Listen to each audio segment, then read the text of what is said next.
नमस्कार, मैं हूं आपके साथ निशु शर्मा और आप देख रहे हैं हिंदी खबर पर बड़ी बहस। आज बात होगी देश की राजधानी दिल्ली को लेकर। सबसे सेफ कैपिटल, चप्पे चप्पे पर सिक्योरिटी।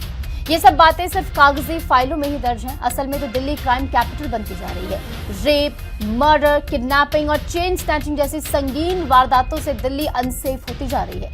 सवाल डबल इंजन वाली रेखा सरकार पर उठ रहे हैं। ना दिल्ली पुलिस अपराध रोक पा रही है और न ही अपराधियों में खौफ है। जुर्म की सिलसिलेवार वारदातों से दिल्ली वासियों में इस समय दहशत का माहौल है और एक सवाल हमारी और आपकी दिल्ली आखिर कब सेफ होगी, ये जस का तस इस समय बना हुआ है। ये 4 तस्वीरें आपको दिखा रहे हैं। इन 4 तस्वीरों के जरिए देखें कि दिल्ली में किस तरह से क्राइम जो है वो अनकंट्रोल हो रहा है। 24 घंटे में जुर्म की 4 वारदातों से दिल्ली दहल उठी है और ये महज 24 घंटे के हैं। उनसे पहले क्या बात करेंगे, ताबड़तोड़ तरीके से ऐसी घटनाएं सामने आ रही हैं और डबल इंजन की सरकार पर यहाँ पर सवाल खड़े हो रहे हैं। दिल्ली में क्राइम जो है अनकंट्रोल है। उस्मानपुर की तस्वीर है जहां पर नाबालिग की हत्या, सनसनी फैल गई। 17 साल के अभिषेक की चाकू से गोदकर हत्या कर दी जाती है। अभिषेक पर धारदार हथियार से कई बार वार किए जाते हैं। पुलिस ने शव कब्जे में लेकर पोस्टमार्टम के लिए भेज दिया। न्यू उस्मानपुर की बात करें तो यहाँ पर 3 युवकों ने ताबड़तोड़ फायरिंग की। 12 साल के मासूम लड़के के पैर में गोली लग जाती। घायल बच्चे का इलाज अस्पताल में चल रहा है। वारदात में शामिल 2 आरोपियों को अरेस्ट कर लिया गया है और उनके कब्जे से एक देसी राइफल भी बरामद कर ली गई है। अब आ जाइए मुखर्जी नगर की, जहां मुखर्जी नगर में कैंची से हमला कर हत्या कर दी गई। दौड़ा कर कैंची से ताबड़तोड़ वार की कर नृशंस हत्या को यहां पर अंजाम दिया गया। आरोपी ने करीब 40 से 45 बार कैंची से गोदा। मामूली कारतूसी के बाद ये वारदात को अंजाम दिया गया। पुलिस ने आरोपी को गिरफ्तार कर लिया है। अब आ जाइए मॉडल टाउन में, जहां पर मॉडल टाउन में डीएसयू कर्मचारी की चाकू मारकर हत्या कर दी गई। झगड़ा छुड़ाने पर हमलावरों ने हत्या कर दी। गर्दन पर वार और ज्यादा खून बहने से उसकी मौत हो जाती है। डॉक्टरों ने मृत घोषित कर दिया। पुलिस ने कुछ लोगों को हिरासत में जरूर लिया है, लेकिन ऐसे में इन घटनाओं के बाद सवाल ये कि आखिर किस तरीके से दिल्ली जो है क्राइम कैपिटल बन रही है। हिंदी खबर के क्या कुछ प्रमुख सवाल है वो भी अब आप सुनिए। डबल इंजन सरकार होने के बावजूद क्राइम अनकंट्रोल आखिर क्यों है? बढ़ते अपराध की जिम्मेदारी आखिर कौन लेगा, सीएम या फिर गृह मंत्रालय? हर दिन 2 हत्याएं, 6 रेप और 20 स्नैचिंग की घटनाएं सामने आ रही हैं और ये आंकड़े अपने आप में क्या कह रहे हैं? देश की राजधानी दिल्ली अनसेफ है, ये टैग आखिर कब हटेगा? दिल्ली पुलिस की सुरक्षा व्यवस्था पर सवाल उठने लगे हैं, ये भी सबसे बड़ा मुख्य सवाल है। और इस बीच चलिए हमारे साथ हमारे तमाम खास मेहमान जुड़ गए। जल्दी से शुरुआत करते हैं चर्चा की। भुवनेश सिंघल बीजेपी नेता हैं, सर आपका बहुत बहुत स्वागत। विष्णु पांडे आम आदमी पार्टी प्रवक्ता, सर आपका बहुत बहुत स्वागत। गिन्नी साहनी कांग्रेस प्रवक्ता, सर आपका बहुत बहुत स्वागत। और वेद भूषण जो कि पूर्व एसीपी दिल्ली पुलिस है, सर आपका भी बहुत बहुत स्वागत। तो शुरुआत में वेद भूषण जी आपके साथ ही कर रही हूं। दिल्ली पुलिस आखिर क्राइम को कंट्रोल करने में नाकाम क्यों हो रही है? क्यों अपराधियों के मन में डर नहीं बैठ पा रहा है जिसके चलते नजीर बन जाए कि वो अपराध करने से पहले 100 बार नहीं 1000 बार सोचें? देखिए नीतू, दिल्ली पुलिस के लिए ये बहुत बड़ी चुनौती रही है लॉ एंड ऑर्डर को मेंटेन करना। राजधानी है, बहुत सारे मसले हैं यहाँ पर। दुनिया भर से एम्बेसडर्स और सारी एम्बेसीज हैं, वीवीआईपी मूवमेंट है, रोज धरने प्रदर्शन, त्योहारों पर स्पेशल सेंसिटिविटी रखनी पड़ती है। वीवीआईपी सुरक्षा, विदेशों से आए हुए डेलीगेट्स, उनको सुरक्षा प्रदान करना। उसके बावजूद यदि आप एनसीआरबी का डाटा देखेंगे तो वो डाउनवर्ड ट्रेंड में है। ठीक है, ये जो आप जिन केसेस का हम लोग विश्लेषण कर रहे हैं, जिक्र कर रहे हैं, यदि आप हर केस को अलग अलग तरीके देखेंगे तो इसमें पुलिस की भूमिका कहीं भी नहीं है। ये आपसी रंजिश, घरेलू रंजिश, दोस्ती में रंजिश। अभी आपने खोड़ा कॉलोनी में देखा, पैसे के लेन देन पर बकरीद के दिन उसको गर्दन काट दिया गया। परंतु दिल्ली के अंदर ना तो एनकाउंटर संभव है, ना ही बुलडोजर संभव है। तरुण मामले के अंदर बुलडोजर करने की कोशिश की गई, तमाम संस्थाएं, तमाम पॉलिटिकल पार्टीज खड़ी हो गई कि ये बुलडोजर एक्शन नहीं होगा। अपराधियों को मैसेज देने के लिए, स्ट्रॉन्ग मैसेज देने के लिए जरूरत होती है कि स्टर्न एक्शन लेने की। चूंकि दिल्ली राजधानी है, तमाम कोर्ट, तमाम चीजें हैं, लोग हाय तौबा ज्यादा करते हैं। आपने देखा सीए एनआरसी में किस तरह दंगे हुए, किस तरह से हंगामे हुए। परंतु जिस तरह से ये जो झगड़े हो रहे हैं, अब यदि आप ध्यान से तमाम वारदातों को देखें, केवल मॉडल टाउन वाली को छोड़कर, इसमें तमाम नाबालिग बच्चे हैं जो अपराधों के अंदर लिप्त हैं और व्यक्तिगत कारणों से इनकी लड़ाई है। इसमें कोई ऑर्गेनाइज क्राइम या कहीं विदेश से आकर नहीं किया, सब यहीं के यंग लड़के हैं जिनकी आपसी रंजिश है। तमाम चीजें यहाँ पर मौजूद हैं और चक्कू, कैंची ये हर घर के अंदर मौजूद है। ये भी नहीं कि कोई जिगाना पिस्टल या कोई बड़ी पिस्टल या ऐसी गोली गोलीबारी हो गई हो। और दिल्ली एक राजधानी होने के नाते दिल्ली में लगभग 40-50 लाख रोज दिल्ली आते हैं और वापस लौट जाते हैं। बहुत सारा क्राइम छोड़कर जाते हैं, करके जाते हैं या उनके साथ होता है। तो चुनौतियां पुलिस के साथ हैं। रामराज्य ना कभी हुआ था ना कभी होगा। या आज के बाद में आप कहीं की भी पुलिस ले, अमेरिका के अंदर अमेरिका प्रेसिडेंट के ऊपर अटैक होता है, उनकी लड़की पे अटैक होता है। ये क्राइम एक परसेप्शन है, ये चूहा बिल्ली का भाग दौड़ का खेल है। पुलिस लगातार चैलेंज रही है। और मैं आपके दर्शकों को बताना चाहता हूं, हीनियस क्राइम के अंदर दिल्ली पुलिस का वर्कआउट परसेंटेज 99% है। केवल 1% केसेस ऐसे हैं जो वर्कआउट नहीं होते। इससे ज्यादा पुलिस की क्षमता और कार्य क्षमता के ऊपर सवाल पैदा करना एक तरह से उनकी। सर, जान की कीमत इतनी शून्य क्यों हो गई है? अब बात आप ये कर रहे हैं कि वो उनके पर्सनल ग्रजेस से जिनके चलते क्राइम हुआ, लेकिन एक मेंटालिटी तो बिल्ड हो रही है ना कि किसी की हम जान ले लेंगे तो क्या करेगी पुलिस? जेल में डाल देगी ज्यादा। तो एक नजीर तो पुलिस की ओर से पेश की जाएगी ना। हाँ बिल्कुल, नजीर यदि गोली चलाएंगे तो आप सपोर्ट करेंगे इस चैनल पर? यदि दिल्ली पुलिस इनका एनकाउंटर कर दे, बुलडोज कर दे इनके मकान में, आप सपोर्ट कर पाएंगे? आप नहीं कर पाएंगे, क्योंकि आपकी मजबूरी होगी उस टाइम पुलिस के खिलाफ बोलना। तो ये पुलिस के खिलाफ बोलना बहुत आसान है, परंतु उसको फील्ड पर अंजाम देना, ये तमाम पॉलिटिकल पार्टी जितने भी आपके प्रवक्ता बैठे हैं, ऐसा नहीं है वो रामराज ले आएंगे या उनके पास कोई जादू का ऐसा डंडा है कि तमाम क्राइम खत्म हो जाएंगे, हिंदुस्तान में अमन शांति हो जाएगी। अब क्राइम नहीं होगा। क्राइम एक पैटर्न है, उसको हमेशा चैलेंज रहा है। कोशिश की जाती है, फास्ट ट्रैक ट्रायल होते हैं, सजा की कोशिश की जाती है, मकोका जैसे कानून का इस्तेमाल किया जाता है, लोकल इंटेलिजेंस कलेक्ट की जाती है। दिल्ली पुलिस के सामने चैलेंज है कि स्टाफ की बहुत बड़ी कमी है, जो जिसको कि सरकार पूरा नहीं कर पा रही है ड्यू टू फाइनेंशियल रीजन और तमाम रीजन के रहते हुए। भुवनेश जी, स्टाफ की बहुत कमी है, सरकार पूरा नहीं कर पा रही है। डबल इंजन ट्रिपल इंजन सरकार के लिए बड़ी आप अपनी छाती ठोकते, लेकिन दिल्ली का हाल आप देखिए। कैपिटल है जहां पर प्रधानमंत्री रहते हैं, तमाम डेलीगेट्स यहां पर रहते हैं, तब यह हाल है दिल्ली का। सोचिए, क्राइम कैपिटल बन रही है। देखिए निशु जी, बिल्कुल वेद भूषण जी ने जो विषय रखे बिल्कुल सार्थक विषय रखे, मैं भी उनका समर्थन करता हूं। और जितनी भी ये घटनाएं हुई हैं हाल फिलहाल के अंदर, उन सभी मरने वालों के प्रति, उनके परिवार के प्रति संवेदनाएं प्रकट करता हूं। बहुत ही दुखद घटनाएं। मगर एक बात वेद भूषण जी ने कही कि आपसी रंजिश की घटनाएं, यह हमको भी नोट करना पड़ेगा। केवल 2 प्रकार की घटनाएं इस समय दिल्ली में देखने को मिल रही है, एक आपसी रंजिश की घटनाएं और एक मजहबी कट्टरवाद। इसके अलावा तीसरे प्रकार की घटनाएं बहुत नाम मात्र की हैं। ये 2 घटनाओं पर चिंतन करना पड़ेगा। कहीं ऐसा तो नहीं हमारे परिवारों से, हमारे स्वयं के परिवार में इस प्रकार की कमियां हो रही है कि हम नैतिक शिक्षाओं के अभाव में उन बच्चों को संस्कार नहीं दे पा रही। ये जिम्मेदारी हमको लेनी पड़ेगी। बात कड़वी जरूर हो सकती है, मगर सब कुछ किसी दूसरे पर छोड़ देने से बेहतर है कि कुछ जिम्मेदारियां संस्कार देने की हमको लेनी पड़ेंगी। और आम आदमी पार्टी भी इस बात से अछूती नहीं रह सकती। ये चिंतन करना पड़ेगा कि आज 17 साल के, 18 साल के, 19 साल के लड़के ये जो अपराध कर रहे हैं आपसी रंजिश में, ये जो जितने भी मर्डर हो रहे हैं, क्या इस बात पर चिंतन नहीं होना चाहिए? ये जवाबदेही तय नहीं होनी चाहिए कि पिछले कार्यकाल के अंदर वो कौन लोग थे जिन्होंने इनको शराब के नशे में डुबाया, विभिन्न प्रकार के नशे में डुबाया, जगह जगह ठेके खोले गए? आखिर क्या कारण है जो इतनी कम उम्र के लड़के इस प्रकार की घटनाओं पर आमादा है कि जो समाज विरोधी गतिविधियां बनती जा रही हैं? हम आज की बात करें, हम आज पर टिकेंगे। मैं उनसे सवाल ले लूंगी उनके कार्यकाल में जो, तब उनसे सवाल लिए गए थे उनके कार्यकाल को लेकर। आज आप जवाब दें, आज आप जवाब देंगे। दिल्ली पुलिस में फोर्स की कमी है, सरकार क्यों नहीं पूरा कर पा रही है उसे?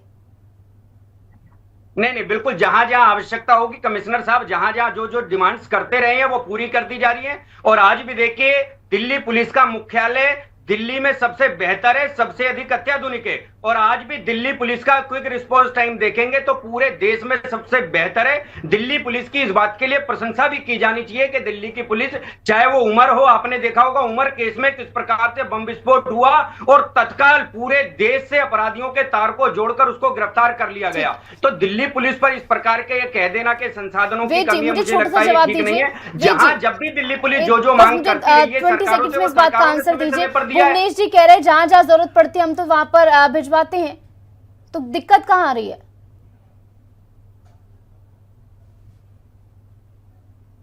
वेद जी, मेरी आवाज आ रही है? जी जी, आवाज आ रही है। देखिए, इसको समझना होगा। इसमें मैं और आप टेलीविजन पर बैठकर इसको सॉर्ट आउट नहीं कर सकते।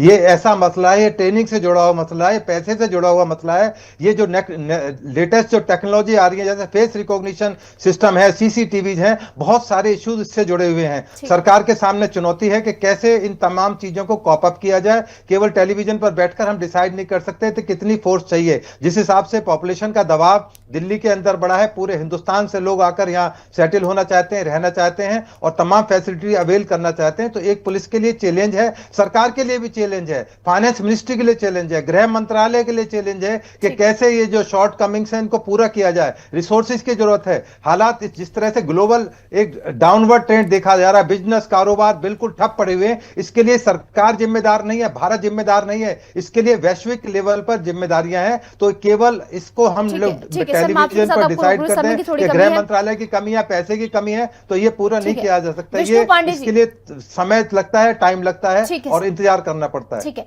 विष्णु पांडे, जब आपने दोनों ही पक्ष को सुन लिया, पुलिस का क्या कुछ कहना है, सत्ताधारी जो पार्टी उनका क्या कुछ कहना है, वो सीधे तौर पर आपसे कंपेयर करने लग जाते हैं कि आपके टाइम में शराब में जिन लोगों को आपने डाला वो अब अपराध कर रहे हैं। निशु जी, देखिए, भारतीय जनता पार्टी के प्रवक्ता को ये बात पता ही नहीं है कि आखिर जिम्मेवार कौन है। हम दिल्ली पुलिस की कार्यशैली पे प्रश्न नहीं उठा रहे हैं, हम प्रश्न उठा रहे हैं गृह मंत्रालय, अमित शाह जी पे और एलजी, क्योंकि लॉ एंड ऑर्डर उनके पास है।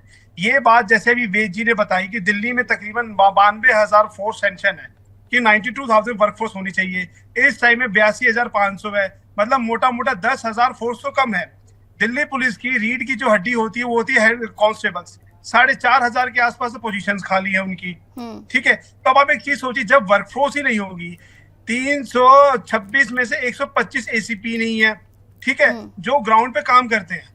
ठीक है, अगर हर साल अगर 10-12 हजार शॉर्टेज रहेगी, वर्कफोर्स नहीं रहेगी, और जो 92,000 जो वर्कफोर्स है, 30% तो वीआईपी और एमपीज की सुरक्षा में लग जाती है। तो जब ग्राउंड पे देखिए, पहला ये कि अगर ग्राउंड पे वर्कफोर्स नहीं होगी तो कहीं ना कहीं क्राइम को आप रोक नहीं पाएंगे। ये बात बेहद ठीक है कि देखिए, जो इंस्टेंट क्राइम होता है, चाकू, मर्डर, ये सब, इस पे कहीं ना कहीं कोई भी पुलिस आप उसको रोक नहीं पाएंगे। लेकिन जैसा आपके टीवी पे शो हो रहा है, भाई 500 केस चोरी के हो रहे हैं डेली के, तो भाई 500 केस वो तो कंट्रोल हो सकते हैं। इसका मतलब क्या है कि वर्कफोर्स की कमी है। अगर वर्कफोर्स की कमी होगी तो क्विक रिस्पॉन्स टाइम जो होगा वो बढ़ जाएगा। ठीक है, अब आप एक चीज सोचिए, जब अगर वर्कफोर्स कमी होगा तो जुडिशरी में 17,000 केसेस जो है महिला और वुमेन में पेंडिंग है। अब आप सोच लीजिए, 2,000 पोस्टों में अभी तक तो जजमेंट ही नहीं है। क्यों? वर्कफोर्स की कमी है। आखिर गृह मंत्रालय और एलजी साहब कर क्या रहे हैं? आज जब तक आप वर्कफोर्स ही नहीं होगा तो केस इन्वेस्टिगेशन नहीं होगा, ट्रायल में केसेस चलते रहेंगे। लाखों ऐसे क्रिमिनल केसेस हैं जहां पे फैसला 5 या 10 साल तक ट्रायल में ही चल रहा है, उसमें कोई फैसला आया ही नहीं है। तो अपराधियों को डर कहां से होगा? भाई पुलिस के इस टाइम पे हर पुलिस के ऑफिसर्स के ऊपर 30, 40, 50 केसेस हैं, वो आदमी कैसे सॉल्व करेगा? पुलिस अपनी क्षमता से कई गुना पे काम कर रही है।